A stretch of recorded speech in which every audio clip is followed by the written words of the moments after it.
Alhamdulillahi Rabbil Alamin. Mes honorables frères et sœurs, parmi les recommandations essentielles à donner à la communauté musulmane, particulièrement à nos jeunes, surtout avec les temps qui courent et le contexte que vous connaissez, que nous vivons, eh bien c'est de ne pas être trop naïf. Ne te fais pas avoir. Ne sois pas trop faible d'esprit. Ne sois pas trop gentil. Reste sur tes gardes. Reste vigilant. Sinon tu risquerais quelque part de te faire manger tout cru, sans pitié.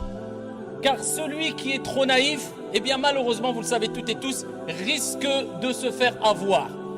Concernant ses affaires mondaines ou ses affaires religieuses. Et c'est pour cela qu'Allah subhanahu wa ta'ala nous a mis en garde clairement dans le Coran. Et ce verset a une portée générale. Et il nous dit subhanahu wa ta'ala, Ya ayyuhalladhina amanu, khudhu hidrakum. Ô vous qui avez cru, prenez vos précautions. Et pourquoi pas? Alors que Omar radiyallahu anhu wa ardah, et qui te dira qui est Omar, ce grand homme, nous a rapporté une parole qui vaut plus que de l'or. Et il nous dit, Lastu bil khib, wala al khibbu yakhda'uni. Je ne suis pas trompeur, je ne suis pas vicieux, en d'autres termes, je ne suis pas mauvais, mais je ne me ferai pas tromper par le trompeur. Je ne me ferai pas avoir par le mauvais. Je ne me ferai pas avoir par le vicieux. Ainsi doit réagir le croyant. C'est-à-dire que tu ne réponds pas au mal par le mal, bien sûr. Mais il faut que tu restes sur tes gardes afin de ne pas te faire avoir par le trompeur, par le mauvais, par le vicieux, par le malsain. Et ô combien sont-ils? Et cela, encore une fois, concerne nos affaires mondaines comme nos affaires religieuses. C'est pour cela qu'il faut faire très attention. Quand tu vends, quand tu achètes, quand tu parles, quand tu te confies, quand tu te confies pour tes affaires privées, personnelles, commerciales, etc. Et aussi dans tes affaires religieuses, car il y a Shaitan qui nous connaît, qui te connaît parfaitement. Il connaît tes points forts et tes points faibles. Et c'est un grand ruseur. Et bien de même, dans tes affaires religieuses, fais attention, ne sois pas trop naïf, ne sois pas trop sûr de toi. Ne te dis pas, c'est bon, t'inquiète pas, je sais qui je suis, je sais qu'est-ce que je vaux, je ne m'inquiète pas. Et voilà que tu te rapproches des limites interdites par Allah subhanahu wa ta'ala, alors qu'Allah tabaraka wa ta'ala, à travers son prophète Mohammed alayhi afdalus salatu wa taslim, nous dit Inna al-halal bayin, wa inna al-haram bayin. Le halal, ce qui est licite, est clair, c'est-à-dire qu'il y a des choses qui sont très claires. Et le haram, l'illicite, est clair. Il y a des choses illicites qui sont très claires. Comme boire de l'eau, c'est licite, c'est clair et connu par tous.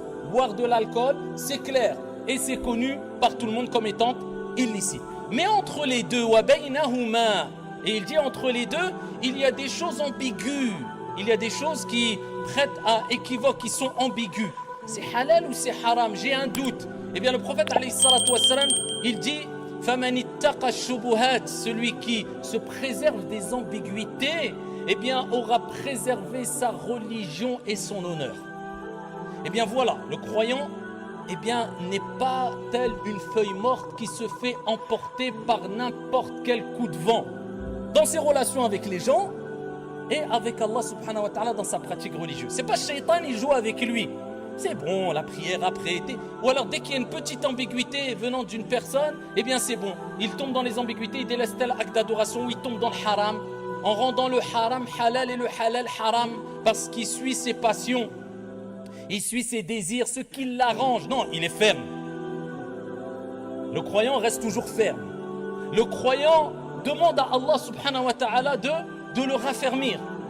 Et il n'est pas ici facile à être influencé dans toute chose. Quand il vend et quand il achète, il fait attention. Il est généreux, mais il ne se fait pas avoir. Alors ça ne veut pas dire qu'on doit être dans une certaine parano et devenir mauvais. Attention. Dans un hadith, le prophète alayhi salatu wa salam nous dit Allah subhanahu wa ta'ala eh bien, préfère la personne croyante. Il nous dit, le croyant, al-mu'minu, ghirrun karimun. Le croyant, c'est celui qui est... Alors, rirun, certains le traduisent par est naïf. C'est pas la bonne traduction. C'est si on veut une certaine naïveté, mais pas une naïveté complète. C'est-à-dire que le croyant est celui, comme ont expliqué les ulama ce hadith, c'est celui qui a le bon soupçon. Il n'est pas mauvais. Il n'agit pas comme le trompeur. C'est-à-dire qu'à la base, Miskin, quelquefois, il se fait avoir parce qu'il est tellement gentil, il est tellement bon. Mais vaut mieux être le naïf que celui qui trompe. Donc il dit le croyant, à la base, doit être quelqu'un qui a le bon soupçon. Il est généreux avec les gens. Il n'est pas trop sur ses gardes en voyant le mal partout. Et il est karim, il est généreux. Il donne. Tandis qu'Al-Fasiq, le prophète nous dit, il dit Al-Fasiq, le pervers, c'est un trompeur.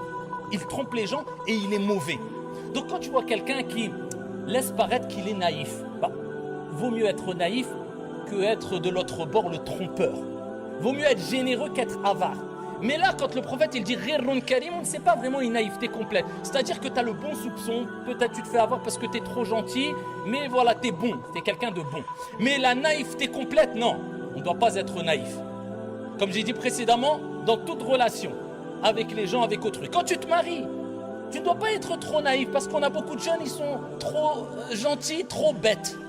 Parce que, sachez une chose, qu'une qualité, si tu ne lui mets pas un cadre, si tu ne la gères pas bien, cette qualité peut être un défaut. Quand tu es trop gentil, les gens abusent de toi et à la fin, tu vas te faire avoir. C'est pour cela que tu dois être gentil. Walakin, tu dois être toujours sur tes gardes. Ya ayyuhalladhina amanu khudhu hidrakum. Prenez vos précautions. Toujours tu es sur tes gardes. Tu donnes, tu es généreux, mais c'est contrôlé. Tu n'es pas bête. Les gens ne vont pas abuser de toi. Tu es bon avec les gens, tu es généreux, tu aides, mais tu es sur tes gardes. Tu sais qu'il faut aider, qu'il ne faut pas aider, qui abuse, qui n'abuse pas. Tu fais tout pour ne pas te faire avoir, comme a dit Omar ibn al-Khattab radiyallahu anhu warda, tout en ayant le comportement de base. Je suis karim, je suis sahl, je suis facile, je suis généreux, il n'y a pas de problème. Oh, combien de jeunes sont trop gentils, trop bêtes. Parce que quand on est trop gentil sans cadre, on devient bête. Et quand ils, à titre d'exemple, se marient, ils se font avoir. Voilà, une personne, un prétendant ou une prétendante vient en promettant mondes et merveilles, la piété et la vie, voilà, tels les compagnons l'ont vécu, je serai, et il se fait avoir, elle se fait avoir, trop naïf. Là, on a baissé la garde. On n'est plus dans la précaution, on n'est plus dans la vigilance.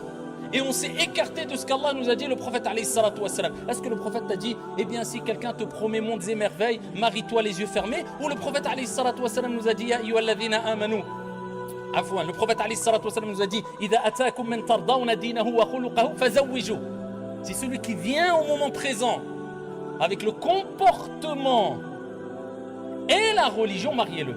Il n'a pas dit celui qui te promet d'être bien, celle qui te promet d'être bien par la suite. Après, tu te fais avoir. Dans les relations comme cela, beaucoup se font avoir. Ou alors des sœurs qui se font avoir par des loups à l'apparence d'agneaux qui leur promettent encore mondes et merveilles avant même le mariage. Et au lieu de respecter les règles, ils passent par des voies illicites et la sœur se fait avoir. Et cette personne peut être même un religieux, même une personne qui prêche, même peu importe, personne n'est à l'abri. Pourquoi? Parce qu'elle a été trop naïve. Et pareil, dans l'éducation, l'islam t'appelle toujours dans toute chose. Ne sois pas trop naïf, reste vigilant et sur tes gardes. Oh, combien de parents sont trop négligents. Oh, combien de parents se font avoir, se font berner. Excusez-moi du terme, c'est dur, mais c'est une réalité. Je ne généralise pas, mais ils sont trop bêtes. Ils sont trop naïfs. Oui, mais Mskin, laisse-le avec les réseaux. Mais il est encore petit, de toute manière, il va aller voir les réseaux. Il va rencontrer tout ça. Donc, vaut mieux le laisser s'habituer. Eh bien, comme je dis, tant que tu y es, donne-lui un verre d'alcool et dis-lui, tiens, je le fais goûter, comme ça, il va être dégoûté, après, il ne boira plus. Mais s'il aime l'alcool, comment tu fais? Tu le pousses à la tentation.